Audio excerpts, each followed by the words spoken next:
Having a steady job and a reliable source of income is extremely important for most people. We instinctively know that in order to survive, we have to get up, go to work, do our jobs, get paid, and come back home. A repetitive cycle that forces us to ask the $1,000,000 question: should I quit my job? I call it the $1,000,000 question because quitting your job at the right time could be the difference between the opportunity of a lifetime or the constant struggle in the rat race, never being able to get ahead or provide a good life for you and your family. When the stakes are low, the decision to quit anything is usually super easy to make.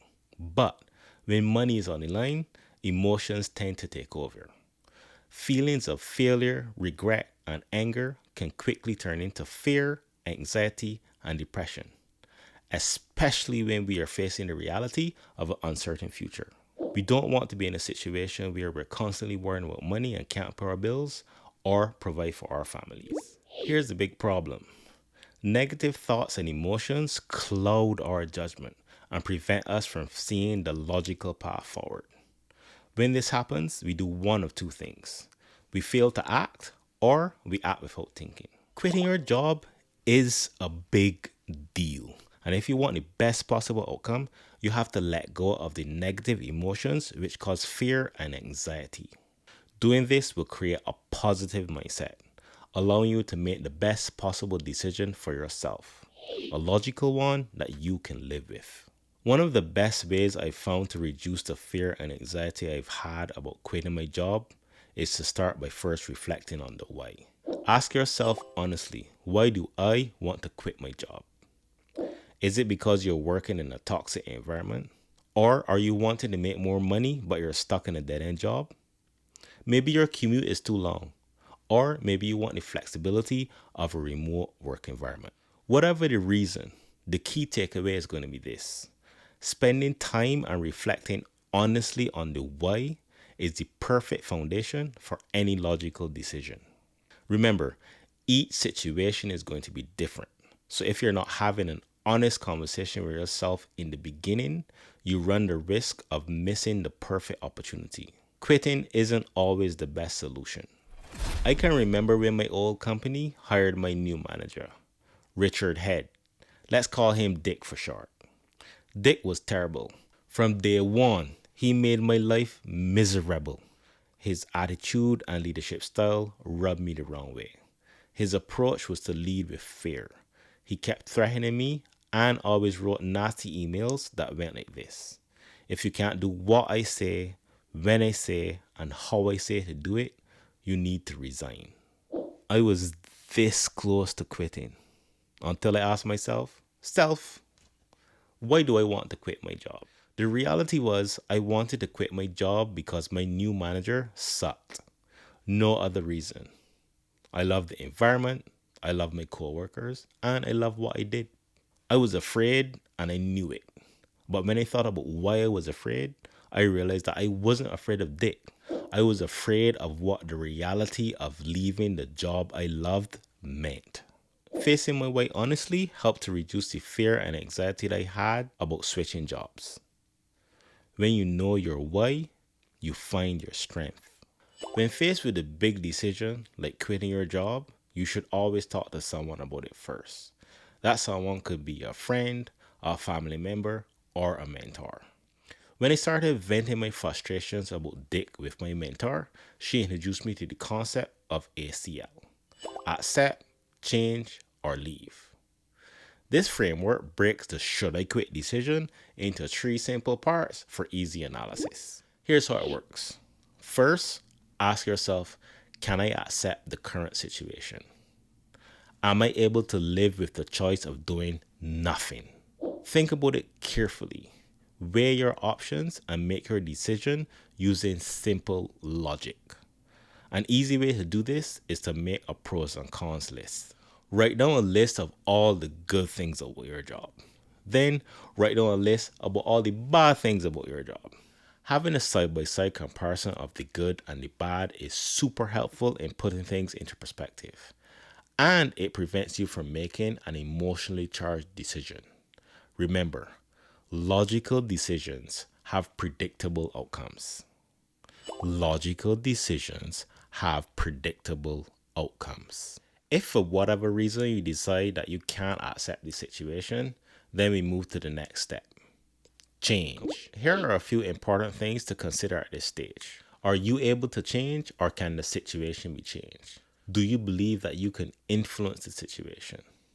Can you repair a broken relationship with your manager or co-workers? Do you believe the situation is temporary, or can the situation improve over time? Or is there a possibility that you're being treated unfairly and a third party can change the situation for you? Reflecting on how or if a situation can be changed or influenced does two key things. It helps you to identify possible solutions to your problems at work, and it gives you clarity on how realistic each solution is.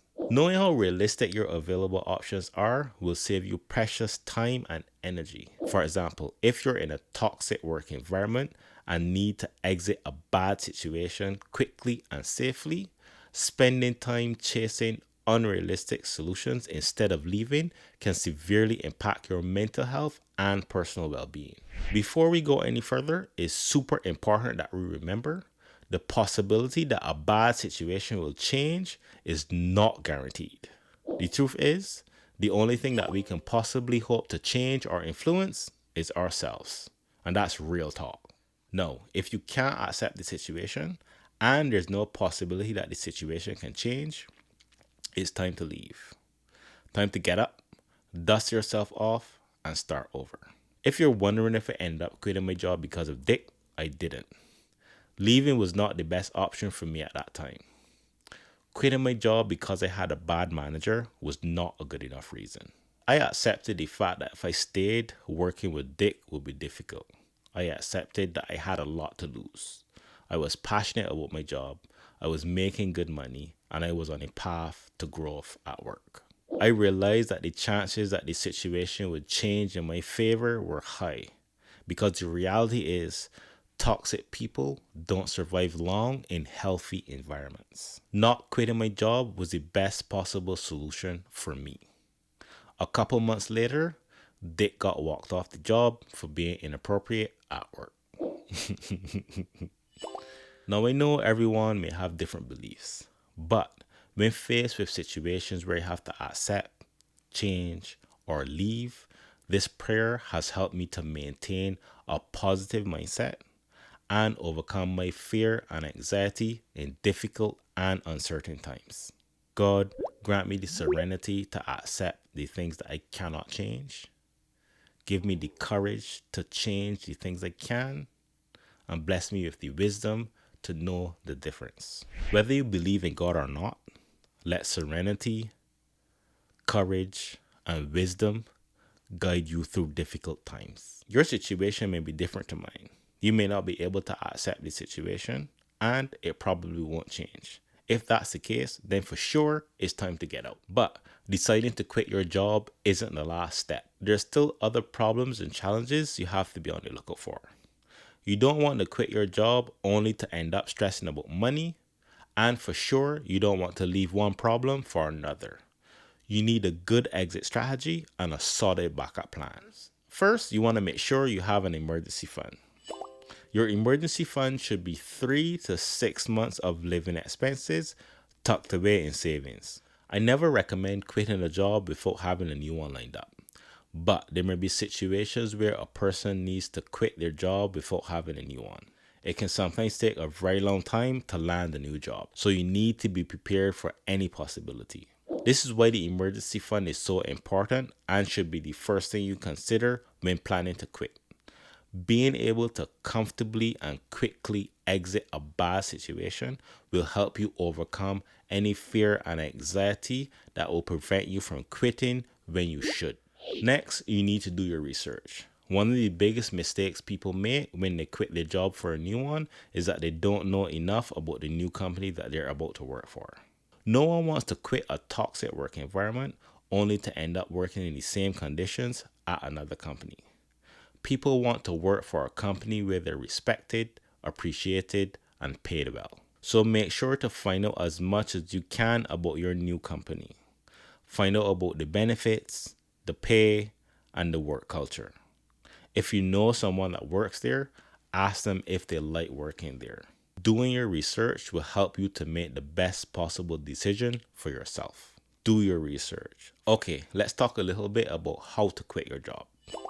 When possible, you should always give 2 weeks notice.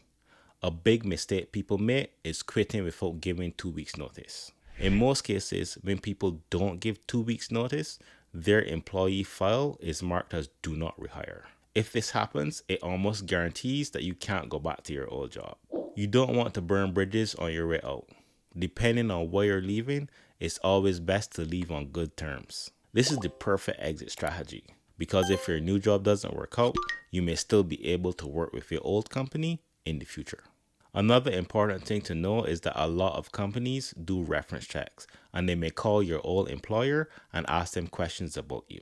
Giving 2 weeks notice and not burning bridges on your way out the door will greatly reduce the odds that your old job will say negative things about you, setting you up for a great start at your new job. That's real talk.